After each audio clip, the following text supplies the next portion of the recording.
People, I hope you can all hear me well. The stream yesterday was a little bit different. Unfortunately, the noise from my microphone wasn't doing too well, but I hope that's been fixed today. Anyways, let's get into the video, man. Listen, I'm just here to provide updates, man, transfer updates about the man, the myth, the legend, Erling Haaland, someone we've been pursuing this whole summer. And we will be pursuing this whole summer towards the end of the transfer window, even though I hope it doesn't take this long. But unfortunately, it's a big deal. It's a massive deal that isn't easy to just, finish up in a week or two. Especially people complain about the Euros, him not being in the Euros, and the deal should be done earlier. It's not that simple. It's never that simple. So unfortunately, it's going to be a long deal. It's going to be a lot of videos about it. Just bear with me because there's always updates. There's always updates by different sources. But listen, before I get into the video, of course, I want to ask you all, please, to hit the like and subscribe to this channel. I'm going to have a special guest joining me. They shouldn't be long, hopefully. And when they join me, obviously they'll join in. And I'm going to ask you to subscribe to the channel when they're here, of course. And I hope you guys do so. And listen, it's big news, man. It's the one, the only Erling Haaland. We're going to be going over a couple of things, actually. Erling Haaland is going to be the first subject. We're going to be talking about Gilmour, little Billy, who my guest is a big fan of. So that should give you kind of an indication of who it is. Listen, we're also going to be talking about, potential alternatives to Achraf Hakimi. Because naturally, we're not going to sign him, unfortunately. I believe he's going to PSG. It seems like that's almost done. And as you can see at the bottom right here, what other areas should Chelsea strengthen? And obviously, these are the topics. But before I start, again, I have to ask you guys to hit the like and subscribe to this channel. It's completely free. It's completely helpful to me as well. So if you guys like this video, then these videos, I know that the likes will be up and that will indicate to me that I should do more of them. So listen, man, I'm going to start off by giving the first bit of news by Simon Phillips, who you should all follow on Twitter, Simon Phillips. I'm going to share my screen with you guys and show you what the crack is. There you go. So right here, you see Erling Haaland remains Chelsea's main goal this summer. I think it's reported by Angelo Mangianti, who is an Italian reporter who's reported on the Hakimi deal as well. It was quite reliable. Listen, I think it's an indication to me that the Hakimi deal didn't go through, and we didn't seem to be challenging PSG to the last level, which to me was a bit worrying. But listen, we obviously have other targets in mind, and the other target we're talking about here is obviously Erling Haaland. Erling Haaland's deal here says that he's our main goal, despite other deficiencies that we might have in the winger area or the striker area. This is clear to me that, listen, this is a message to all Chelsea fans not to worry about the news about alternatives and the likes of Gerard Moreno. We've been linked to Isaac from Sweden, from Real Sociedad, who's had a good tournament. We've also been linked to the likes of what other links have been there? Well, I've even heard links with Mauro Icardi and obviously the obvious one, Romelu Lukaku, who I think is actually a good option as an alternative, probably the only option I'd accept.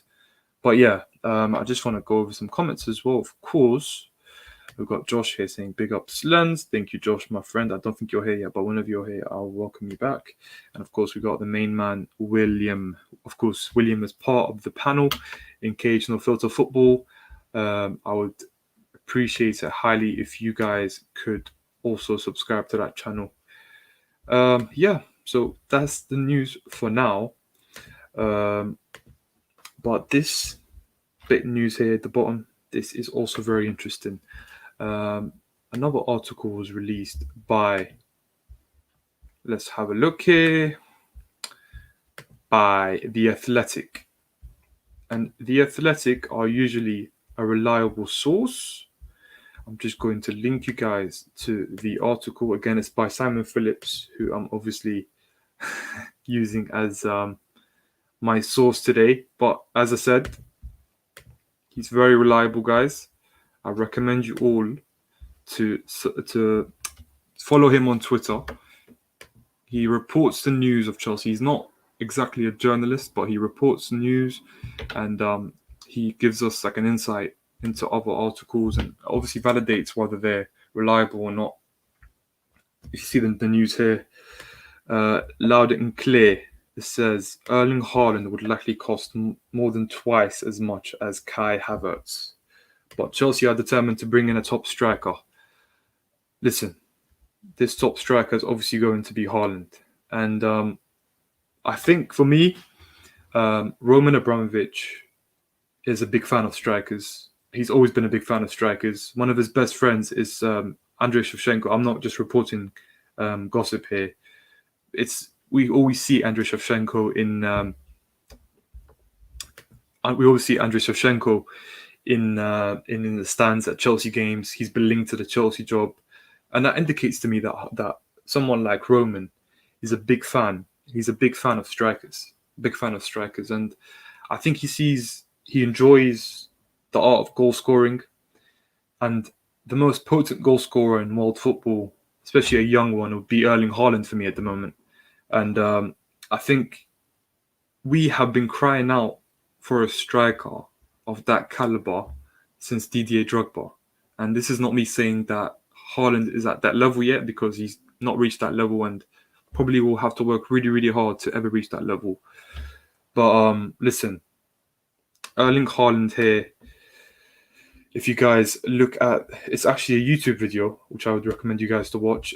It's the Athletic guys, usually Liam, Tommy, they're all associated with the Athletic, of course, and they release videos that are kind of condensed and gives you an idea of obviously the news.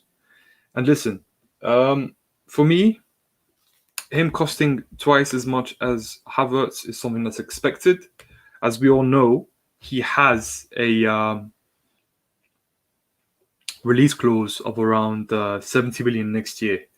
But Dortmund, being shrewd businessmen, which they are, as we've seen with Sancho and other players they've sold, will need to benefit from him. And they will need to get as much money as they can for him. And I think, listen, for me, if we end up spending more than 100 million on him, if we end up bidding more than 100 million on him, then I actually see us securing him. I think anything over 100, 110, 120 should entice them to take the deal. Because we saw with Sancho is that last year, yes, they did play a hard ball with the likes of with Man United about the Sancho deal. They played hardball and they waited a whole year to sell him because they didn't get the asking price. But I think we've seen this year that they have issues financially. I think this year we've seen that they've accepted a bid of around 85 million euros, I think, for Sancho, which is about 75 to 76 million pounds. That's almost the price of Kepa. So listen, to me, I feel like Dortmund are there for the taking. 100 and something million, whatever it is, more than 100, would change their fortunes. It would solidify, their finances for the year. And listen, it doesn't worry me. Like, I think we just have to start putting the work in, man. Like, he's got a very difficult agent, and I think the most difficult thing about him is most probably his personal demands more than Dortmund's demands. Actually, you know what? Personal terms have actually been agreed, but I think the main issue with this deal would be probably the extras, so the add-ons, the clauses, and all these things. If we can agree on them with Dortmund, then the deal will be quicker. But the initial fee for me, if we slap more than 100 million on the table, then I don't see a reason why Dortmund would reject it. I don't see it. I don't.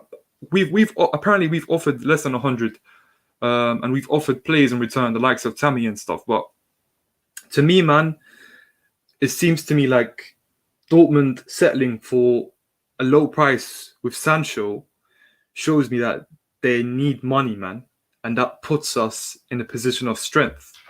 Obviously, negotiations, you always want to go negotiations tactics 101. Always go in a position of strength. Always negotiate in a position of strength, because if you don't, then the person will take advantage of you. And obviously, listen, I think Kai Havertz cost around 70 something million. The Athletic is very. I'm not questioning this article. It might be true, but if you guys clearly see, it says would likely cost more than twice. Kai Havertz was around 72 million or something like that. So along with add-ons, probably a lot more. But 140 million seems a bit. Listen, it's very ambitious, but again, it's a negotiation tactic by Dortmund. Dortmund are not going to ask for a low price. They ask for the highest price that's possible that they think we can offer them, and we find an in between. And as I said, for me, the in between would most probably be around 100 to 110 to 15 million, and that's very achievable, man. Like, we spent 250 million last year, and I think we didn't see improvements. And the only thing I see happening now is buying a striker to solidify the 250 million that we bought last year. And listen, Haaland could be on the way. He could be on the way. So that's regarding the price of Erling Haaland. Now, just to look at one more piece of news by Angelo Mangianti. Angelo Mangianti, who has reported about this deal from the start to finish, along with the Hakimi deal, of course. This was reported yesterday. Angelo Mangianti has said that Hakimi has decided to join PSG, which is something we've gone over yesterday. But he reaffirms that the main priority is obviously Erling Haaland. I have a comment here. Let me just respond to this comment by YF. Thank you for joining me, YF, by the way, bro. Hit the like and subscribe to the channel if you haven't already, bro. But let me just answer your question. So how much did Monaco want for Mbappe again initially? Did PSG negotiate to bring the initial price down? So Mbappe is a good example. I think Mbappe was actually shrewd business by PSG, because they loaned them out for the first year and they put an obligation to buy of around 200 and something million.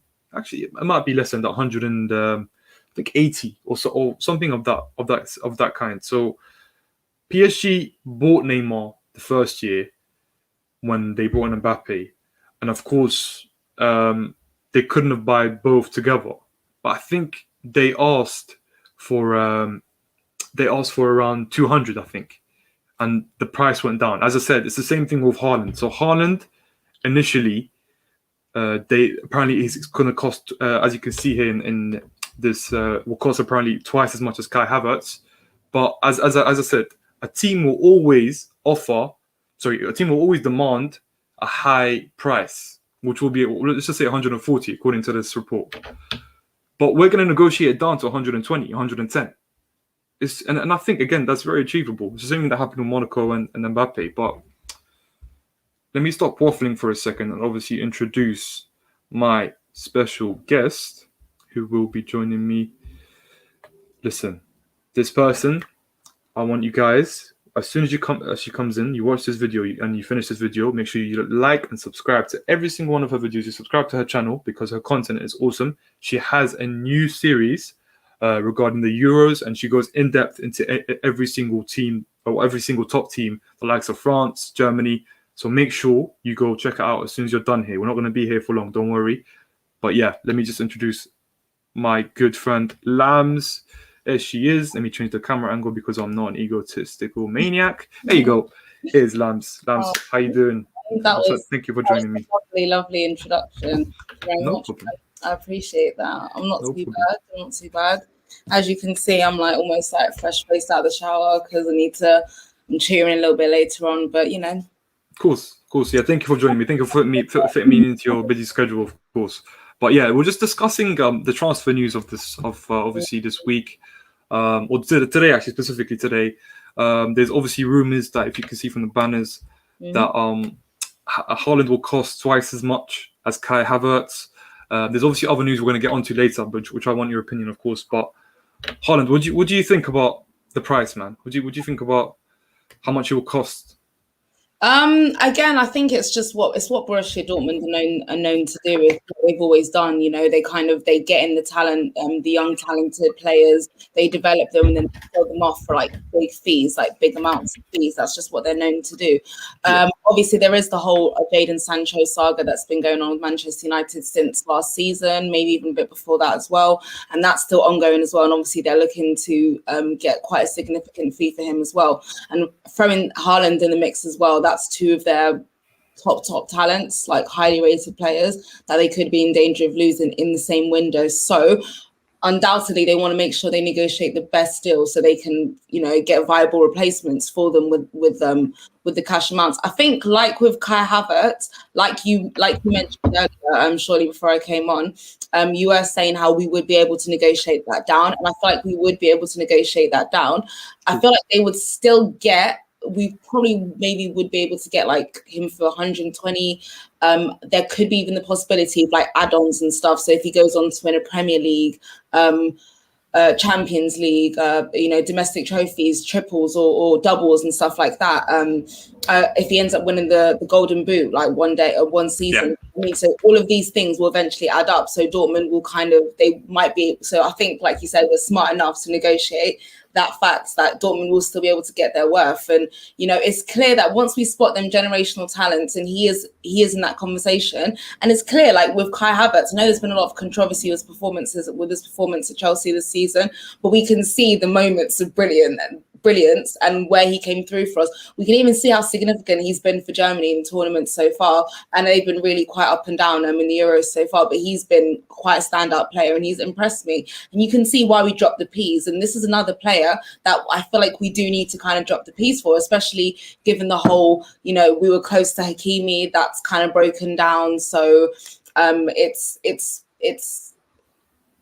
a bit more pressure now. We have to land one of our top targets, and obviously a striker is something we know we need, especially due to our lack of our ability to score goals this season. That needs to change as well.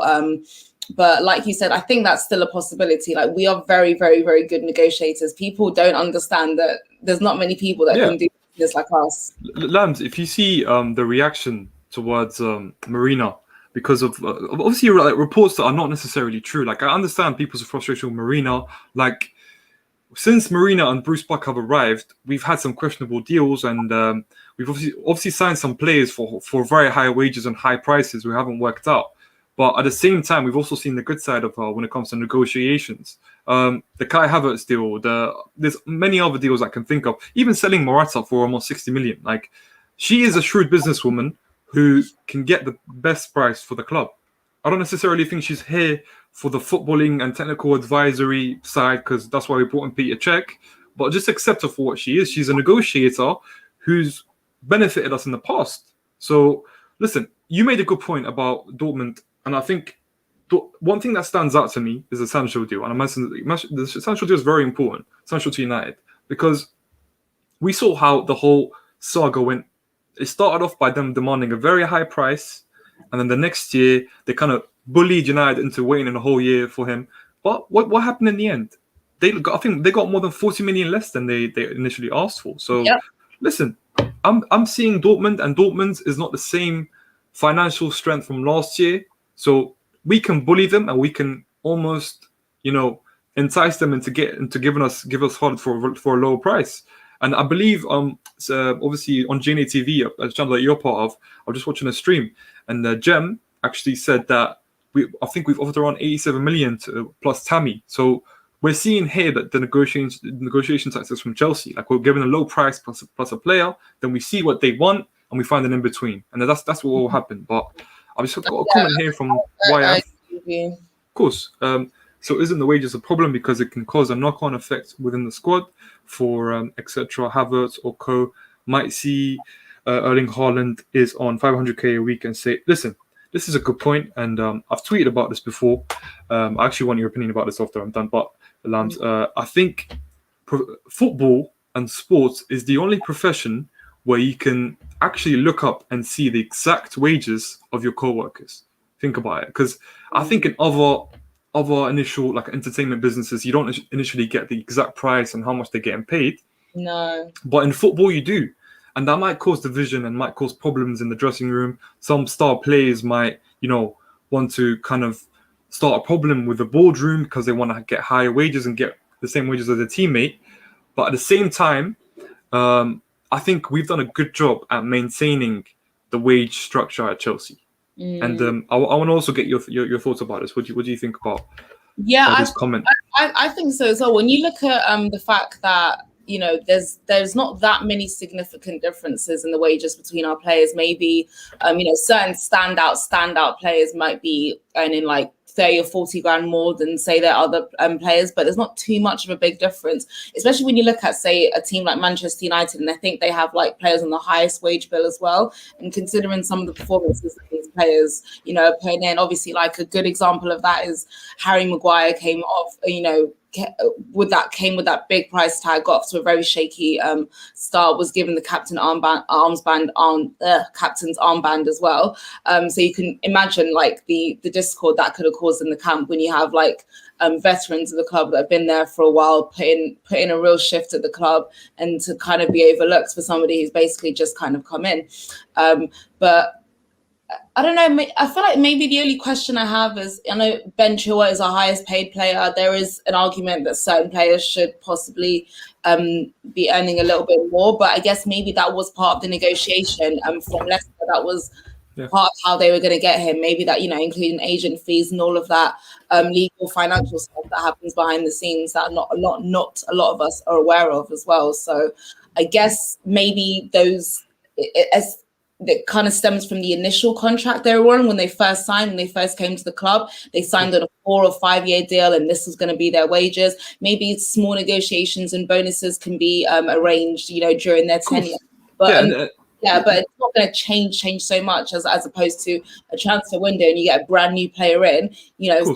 Their agents, their clubs that they're coming from, they're going to. There's already a certain structure and demand in place, so you have to be willing to meet that if you want that player. To be honest, so listen, I think it's a very good worry. Not a good worry, but it's a valid question to ask when it comes to this deal, because we know who his agent is. His agent is one of the most dividing figures in world football when it comes to agents, and I think part of our negotiation tactics is obviously the wages and the player's demands. If a player demands too much, we won't get bullied into giving him too much, But I think he wants the deal, and I believe there's been reports that the personal terms have been agreed. I don't believe everything I read, so I kind of do my research as much as I can into the source that's giving me the story. And what I share with you is the likes of Simon Phillips, Angelo Mangianti, who they're quite reliable for example, Angelo Mangianti is reliable in Italy. Simon Phillips reports on reliable news. So listen, the personal terms thing, I think is going to be a bit more difficult to agree with because he's got Mino Raiola. But at the same time, he wants to join Chelsea. I believe he wants to join Chelsea. We're the champions of Europe. We believe in our own source, that's for sure. So I think, and he's in demand. You know what I mean? We don't have a player we haven't had a player like that maybe since Diego Costa. So that is in demand. It's not like he knows it's not like he's going to come and he's going to be competing with one other striker or possibly another striker for his place. Like he's guaranteed a starting spot, and he'll be the leading man of that front line. Of course. Yeah. Listen, that's the news on Haaland for now. Just to wrap up, He'll cost almost apparently twice as much as Kai Havertz.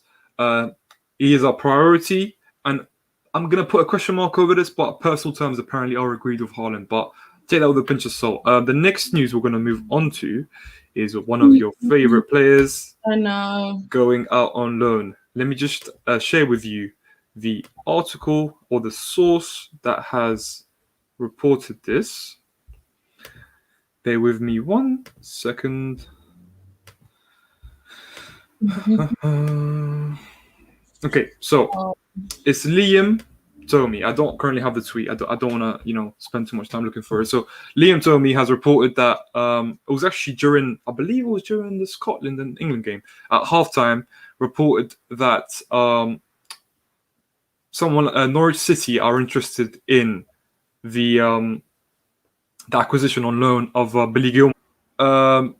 It's a deal that makes sense to me, but before I even start talking about this, I want you to start, because I know he's a player you quite like. So I'm going to get you started. What do you think about the potential loan to Norwich City?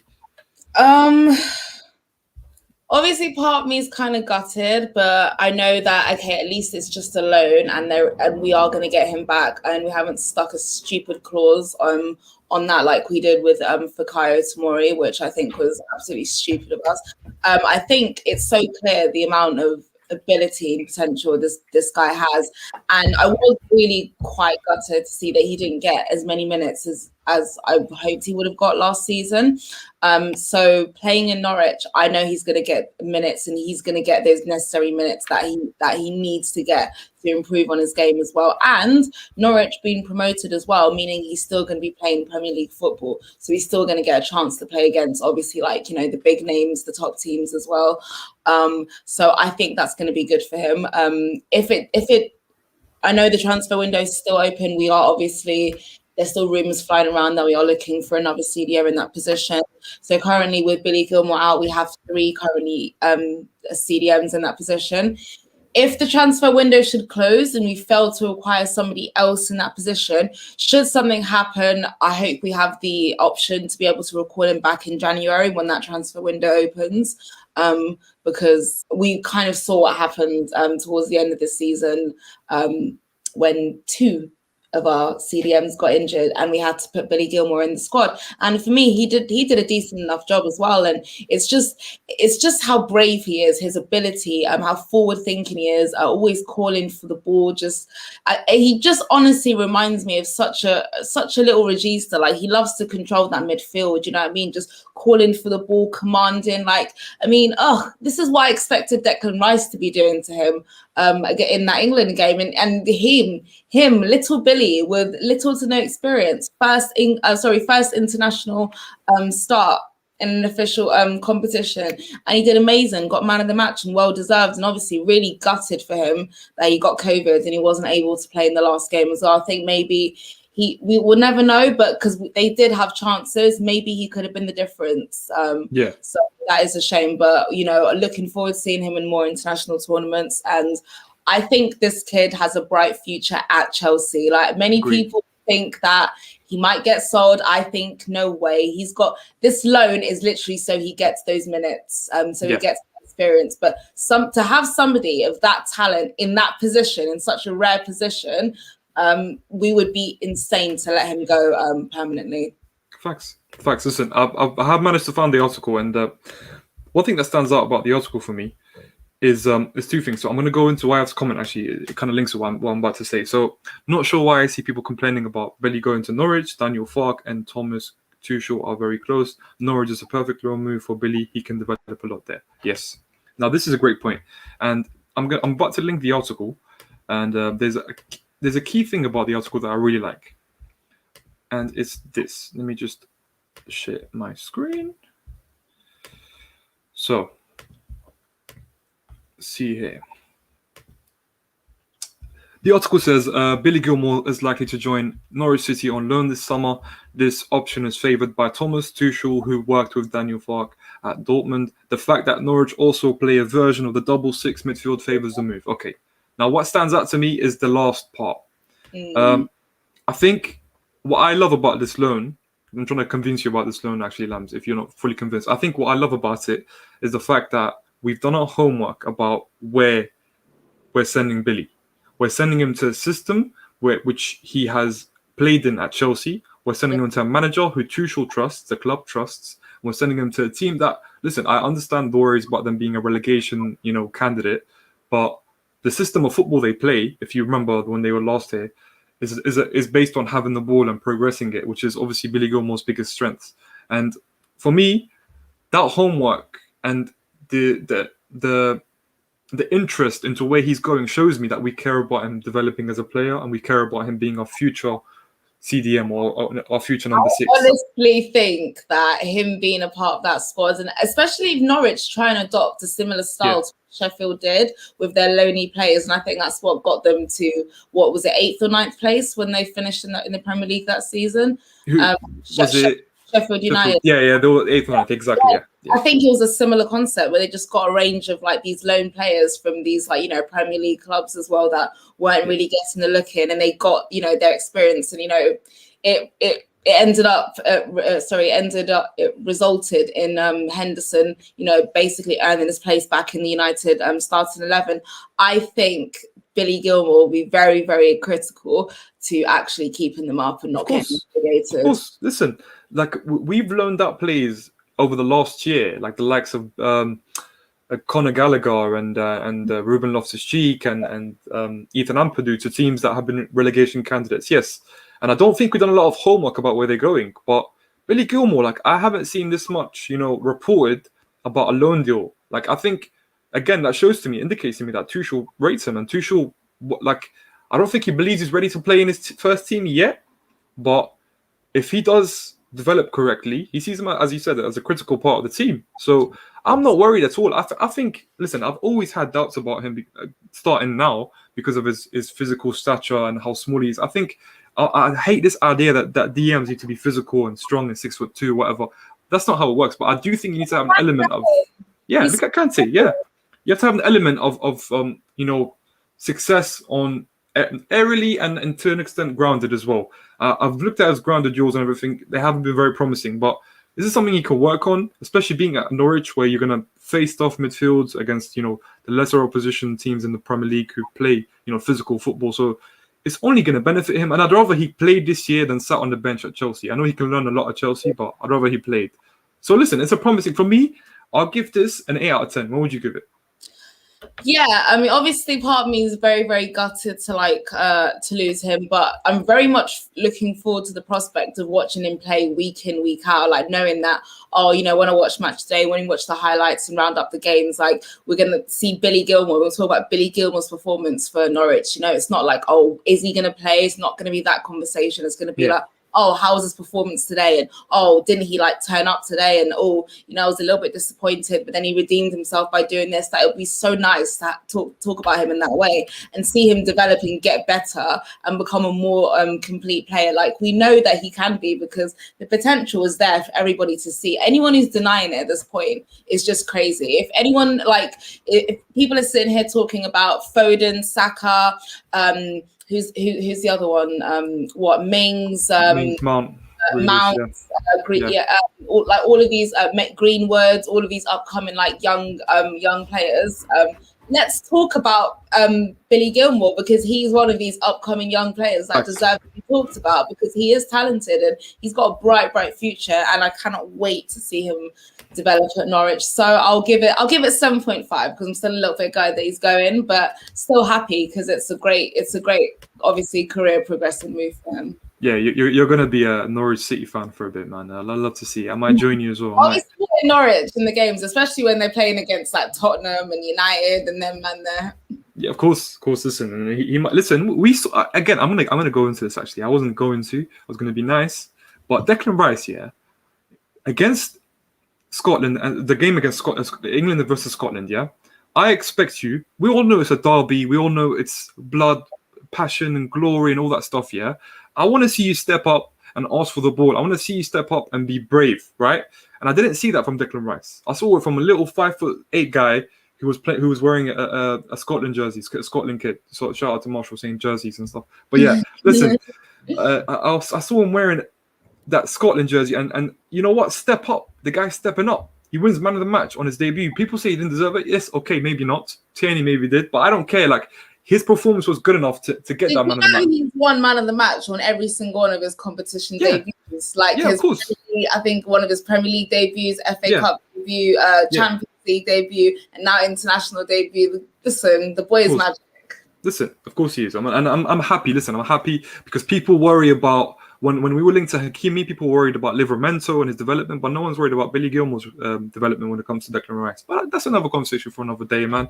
Listen, I'm going to go into this comment, actually. It's breaking news about the away goal. Show you the article that, not article, but the report that came out from Sky Sports. I'm going to get your thoughts as well, Lambs.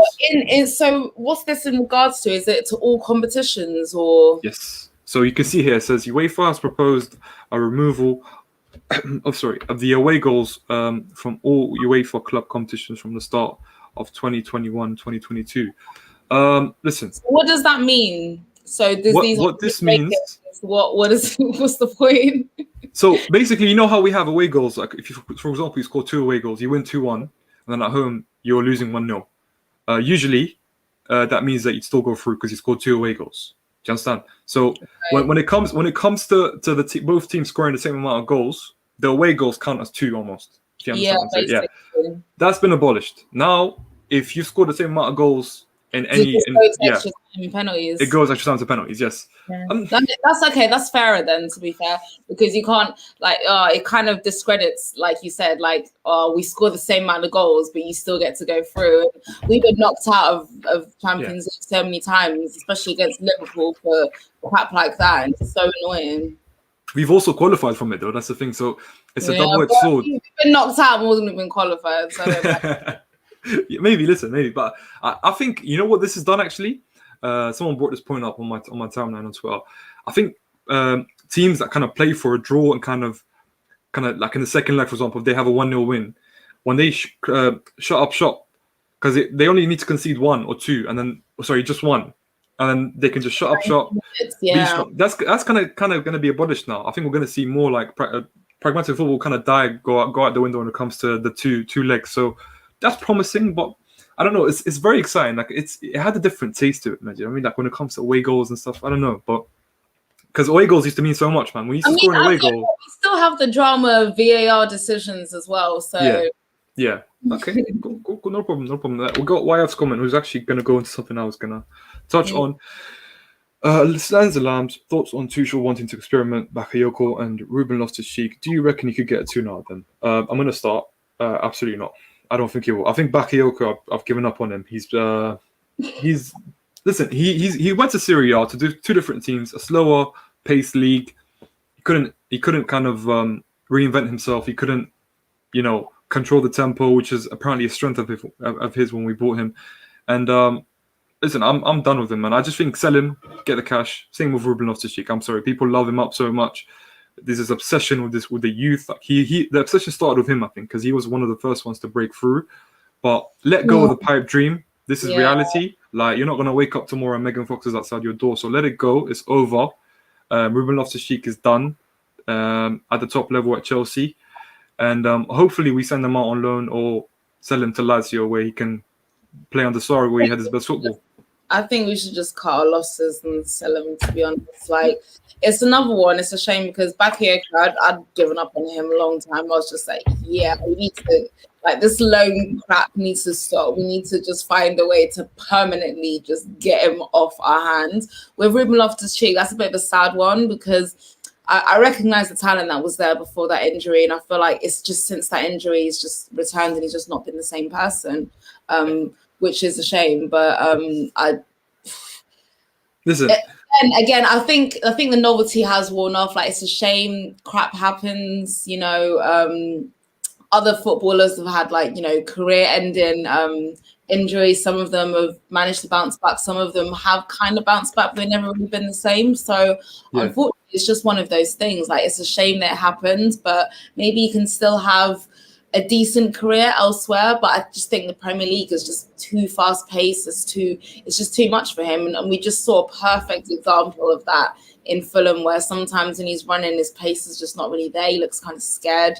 on the ball. He So does, yeah. For me, his biggest problem is his decision making, anyways, in the final third. Like he still has that kind of the power and a bit of the pace. Like he dribbles like he's a lot smaller than he is, which is a bit awkward because like when you're quite big and quite built, you have to be kind of like agile and flimsy on the ball. But I don't know, something about him is just not right, man. I just think, listen, people talk about loans and stuff. We make money out of loans, so if we want to continue loaning him out and then getting fees for his loans, I'm not gonna complain, man. That's no problem. So, but he's done that, Chelsea. People are reading too much into the reports of him coming back. So, listen, man, just let it go. Like, live on. We have new aspirations, man. We got new dreams. Like, we're Chelsea Football Club. We are Nice. never short of prospects. We're never short of players. Like, let these players go and have thriving careers elsewhere, and wish them well. It moves me on to the next topic. Obviously, speaking of Bakayoko. Obviously, Ziyech and Giroud also mentioned in this. I'm going to show you guys a quick tweet by Mr. Fabrication Romano. Someone called him Fabrication, that killed me, man. Fabrizio Romano, who shared this tweet with us, speaking about AC Milan are in talks to sign Olivier Giroud as main target. Obviously, we've known this for a while. The extension of his contract at Chelsea doesn't make a difference. It's just to get a fee off him. But interestingly enough, they also asked for Hakim Ziyech and Timo Bakayoko, but nothing advanced yet. So, listen, those two players, Hakim Ziyech, I think we can get the highest fee for, and we've been talking about Haaland and other, potential signings, and we need money to kind of. Obviously, we have money. We have Roman, the sugar daddy, but books, obviously. Yeah, of course. So these departures would make sense for me. I think Ziyech has been probably the most frustrating front line out of the likes of Pulisic. They've all been frustrating, but he's been the most. And I think even Pulisic has picked up in parts, but we've never really sat here and been like, "Oh, Ziyech's had a blinding game, has he?" Like, we've never ever sat there. Like, we've just been disappointing. Like, we've sat there and said a little bit better today than it was last week, but it's still never ever been good enough. And I think I reiterated a few times that I do think he's the worst signing. I know you've been less than impressed with his performances as well, so I think it just goes to show that I wouldn't cry about it if he goes. I'll just be like, okay, fair enough, to be fair, because more money in the bank, man. If we can make more money than we signed him for, then I'm selling him, man. I'm selling him. But listen, AC Milan want to grab our dead wood, man. Listen, man, I've got some couches as well that I don't need. I got some dirty chairs and all that, man. Come take them as well, man. Take everything you need, man. No problem with me, man. I love AC Milan actually as a club. I quite like the Italian side of football. But bruv, you want to take these players off us? No problem with me, man. I think out the door as soon as possible. Giroud, I would miss because he's done so much for us. I think he's almost a cult hero. I want to say he's a legend, but he's done a lot more for us than he's done for us, so that's for sure. So listen, man, Giroud would be upsetting to see you go, but at the same time, I kind of understand it. Just the last thing I want to touch on is obviously Achraf Hakimi. Obviously, we all know that the PSG deal is almost done and completed, according to Fabrizio. I don't have to show you the tweet. You guys can check out his Twitter. Personal terms agreed with PSG. He's chosen PSG. He's happy to go there. I think it's around 65 million, something like that. But that brings it to us, man. Like, what do we do now? Do we sign an alternative? Because I believe Tuchel has asked for a right wing back cover. Not even a cover, maybe a star. So someone like this man here would be an option. We've also speaking about me and you. I've tweeted about Dumfries, and there's also who else? I haven't really seen any other reports. You make a very good point about Dumfries, actually. I mean, whilst I've been impressed with his Euro performances, I have to admit, Netherlands have conceded some goals, and it is the defensive performances that count more than the amount of goals that you're scoring from a right back position or right wing back position, to be fair. With Traore, I'm still not convinced. I know Monster did a whole stream basically trying to sell the idea to us, and I still wasn't sold after the 2 hours of that stream. I was just like, yeah, no. Again, I don't know why. I guess because I know we have much more higher priorities that I feel like we need to secure those targets first, and then if we get those done and there's still time in the transfer window, we can talk about that. But whilst we still have Aspi, whilst we still have Reece, maybe we should start thinking about a left wing back or a left back alternative, because at the moment just mainly seems like it's just this Ben Chilwell. But I don't know, maybe Emerson might be knocking on Tuchel's door after his performances for Italy so far. There you go. I hope he doesn't answer that, bruv. Nah, thank you very much, man. Let's see what Abdi's saying, man. But yeah, I think for me, the highest part, we need to sort out a striker and a CDM first. Yeah, listen, this, I've read this, and you know what, man? Good riddance, man. I'm sorry. Like, accommodating for people's families and doing all of that stuff, that you can do that in Paris, man. This is a football club here. And you know what? Interesting. I'll say something about Paris, actually. Thomas Tuchel, actually, I believe there's reports that have come out when he did get sacked that he labeled PSG, and he kind of spoke out and said PSG's run as like almost a commercial entity instead of a sports one. And I think that he kind of fell out with Leonardo, the owner. And you know what? These things, to me, if this is true, it just proves that Tuchel was right yet again, man. Tuchel's right about everything, man. And again, Tuchel. Speaking of Tuchel, by the way, the right wing back position, you mentioned left wing back and stuff. If Tuchel does want someone to cover there, he sees something that you and I don't. He obviously thinks that could be an area where we can start, being a lot more potent from. Like, think about it. Hakimi would have been incredible. Like, I'm upset that we didn't get him, even though I didn't necessarily want him in the beginning of the window. I'm still upset we didn't get him. So I think if he wants that position, let's get the best possible option. And I'm not sure if Adama Traore is that person. I'm not here to give my opinion about it yet. I can make another video about it. But Adama Traore, man, if that's what he wants, I'm sure he won't start every game, and he won't be someone who will threaten Livramento as well. So if that's what he wants, I can get with it, kind of. But I'm a bit disappointed in the board, man. Let's see what Abdi's saying. I'm not even bothered. I'm confident he'll get it. Yeah, fair enough. Yeah, listen. PSG will go both ways for me. They're gonna get a lot. They're signing a lot of players that are promising players. Obviously, I believe Pogba was also linked with them, and Varane. Mm-hmm.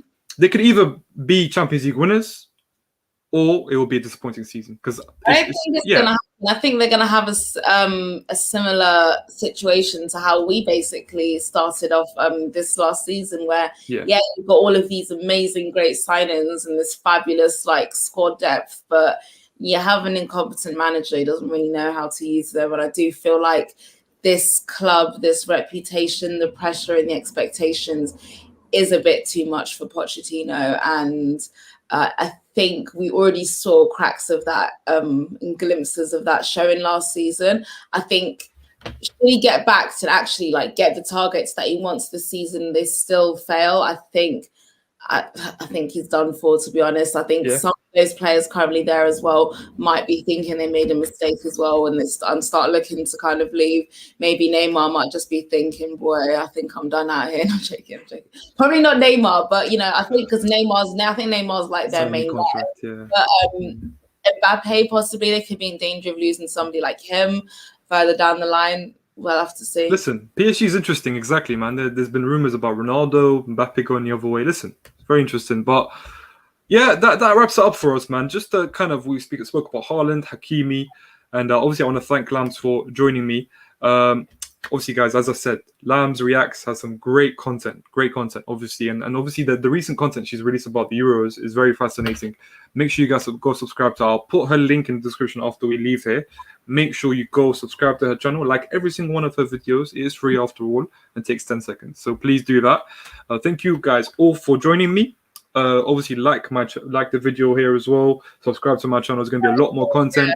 If you love Lambs, you'll see a lot more of her. Even if you don't, she'll still be here, man. Doesn't matter. So you'll see friends on my channel too as well. So just subscribe to both. What are you doing? Absolutely. Thank you all for joining us, guys. Abdi, thank you for joining us. I'll see you guys later. Take care.